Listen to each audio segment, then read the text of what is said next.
So which one do we go with? Eeny, meeny, miny, mo. Brand new 2019 M2 Competition. Whoa! Wow, that was quick. Is this car in fact better than the standard M2? Let's find out now. So let's walk around and talk about some of the upgrades on this car from the standard M2. First of all, what we have here are upgraded tires. The tire and wheel package are larger on this car than they are on the standard M2. And here we have the Pilot Sport Cup 2s from Michelin, and they are 19 inches in diameter. This car also has upgraded 4-pot calipers at the back and 6-pot calipers in the front. Way bigger brakes than the standard car. You also have extra cooling on the front end of this car because this car actually uses the S55 engine, which comes from the standard M4. 400 horsepower and about 406 pound-feet of torque. You can see the extra cooling. You've also got a different grille which defines that it's the competition. We have the great mirrors that you'll find typical of an M4 and this awesome performance wing. Check out the quad exhaust. You've also got a carbon fiber splitter. Absolutely stunning machine, no doubt about it. Some other trick pieces, the rear subframe in this car actually is mounted solidly, no more rubber bushings, so this car is ultra stiff in the back end to provide improved handling as well. On top of that, the rear axles are stolen directly from the M3 and M4 cars. A little bit lighter than what you normally find in the standard M2 car. As well, if we pop the hood, let's open this up. Pop the hood, and we're gonna move to the front. Let's pop the hood. Whoa, what do we have here? This is the awesome engine from the M3 and M4. So now you really have a true hand-built M car. Not only that, notice this. Carbon fiber strut brace. You don't get the same piece of hardware in the standard M2 package. So this really now has a proper M drivetrain through and through. And so we go to the inside of the car now. What are the advantages in owning the competition car based on interior specifications? Well, number one, M2 Competition. So anybody here who's getting into your car will know this is the real deal. So now we also have these special seats. These are unique for the competition. Very, very nice, excellent bolstering. And we'll get to that in a moment, why you'll need that bolstering. You got little touches of Alcantara, and unique as well, of course, on the dashboard you have the M2 Competition symbol there, as well the red start button, which is in fact unique for the competition car, right there, like that. You as well have all the upgraded parts. We have carbon fiber on the door handles, leather touches here, Alcantara or suede, if you will, on the door panels. It just gives the car a rich feel, even though a lot of this in fact is plastic, and that's how they keep their costs down. But ultimately plastic, but you still have some nice touches with leather, carbon fiber. Again, you have the plastic dashboard, but there is touches of carbon fiber throughout. You've got that ring of carbon fiber along the dashboard there. It gives the car the ultimate rich feel with little touches of carbon, the high gloss interior finishing, and all the other little bits and pieces of Alcantara you'll find throughout make this car really feel a little bit dressed up from the standard car. Another thing now new for BMW this year in a lot of the models are the digital display. You'll notice if I turn that off, it goes dark.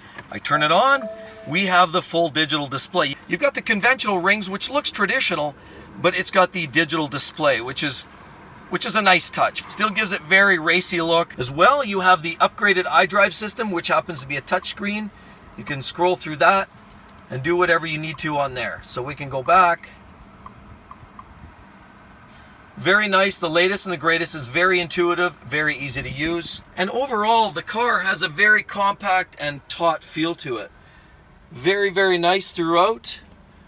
And even though it's tight and it's a smaller package than the M3s and M4s, there is still room in the back, potentially for your friends or your kids. There is in fact room enough for 4 people in this car. So strapped to this inline 3-liter turbocharged 6-cylinder engine that produces 400 horsepower is a transmission, one of 2 options. One is a 6-speed manual gearbox, or in this case you have a 7-speed DCT right here, which works just marvelously.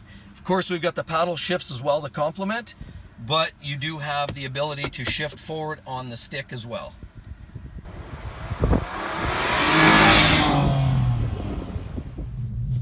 So setting off in these M cars with the DCT really are a cakewalk. As a matter of fact, they make them so smooth, they almost feel like driving an automatic transmission, which makes it very drivable, especially on engagement.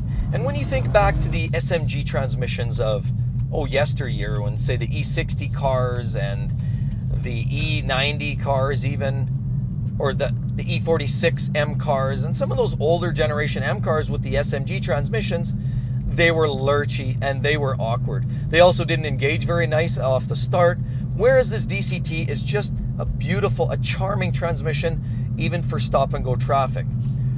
So then we move right along. Shifting through the gears manually is very, very simple in these cars. You can do it in a couple of different ways. You can pull on the gear lever, or you can pretty much just pull away on the paddle shifters.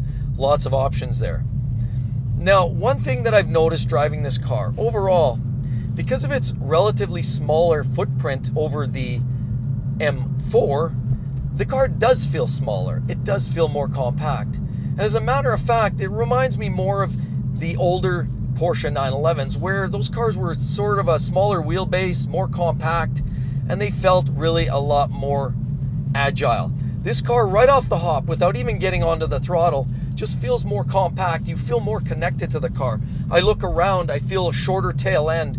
I feel a more stout, more aggressive, wider stance, shorter nose, shorter tail. Makes the car feel more sporty. So all in all, the car has an initial feel of sportiness. Now, I can honestly tell you, driving down the road, the car, because it's a competition and because it's the S55 engine, it is a little bit louder than you would normally expect to get from something, say like you get in the new 340. This engine here versus say the B58 engine, this engine is a lot more louder, it's tuned up, and ultimately it's made for performance. So you're going to get that. Now that doesn't mean it's loud, by no means. So I'm driving down the road, quarter throttle, just enough to maintain speed, and the car is very quiet and composed. Now, unfortunately, because of its short wheelbase, tight suspension, as well as the fact that the rear suspension bushings are no longer rubber, this car essentially feels sturdier, stiffer, and could definitely take a pounding on the back if you drive this for long durations. However, when it all comes together and you really just want to drive it and have fun on a racetrack, this easily, arguably, is the car that you want. This is the track machine. Lots of the great BMW M cars can do very well on a racetrack, but this car really is track focused. It has the S55, which gives it that potential for lots of great power tuning, but even out of the hole with 400 horsepower, this puts down serious performance numbers. How about 0 to 60 mile per hour? 4 seconds flat with the DCT, or with the manual transmission, it's about 4.2, 4.3 seconds. If that doesn't blow your socks off, don't fret. I think the numbers don't tell the whole story. This car is incredibly fast out of the hole. So then as you pick up the pace, the car definitely becomes stiffer. You're bouncing around on the road.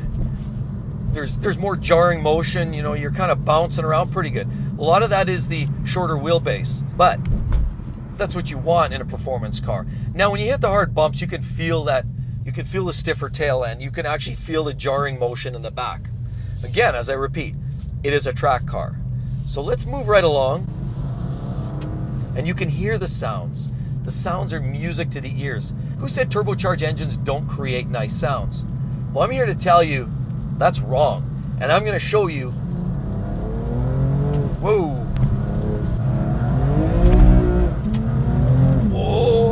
Whoa. Whoa, whoa, whoa. Very, very sharply, I might add. Let's do that again, all right?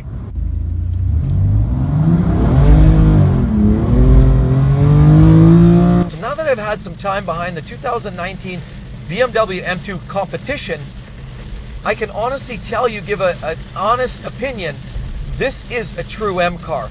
With the tighter suspension, with the improved cooling upgrades, with the larger brakes, the improved handling, the larger tire package, the revised timing on the DCT shift times. With the S55 engine, outputs now over 400 horsepower. There is no question in my mind, this is far superior and worth every single penny over the standard M2. Not only that, if you're looking for a racy runabout, you want something for the best track-suited machine, this M2 Competition is your answer. So guys, I really hope you liked the review. Make sure if you did, that you hit that next link right there. Another great review, follow it up. You've got to see this car right here. Hope to catch you guys soon. See you then. Bye-bye.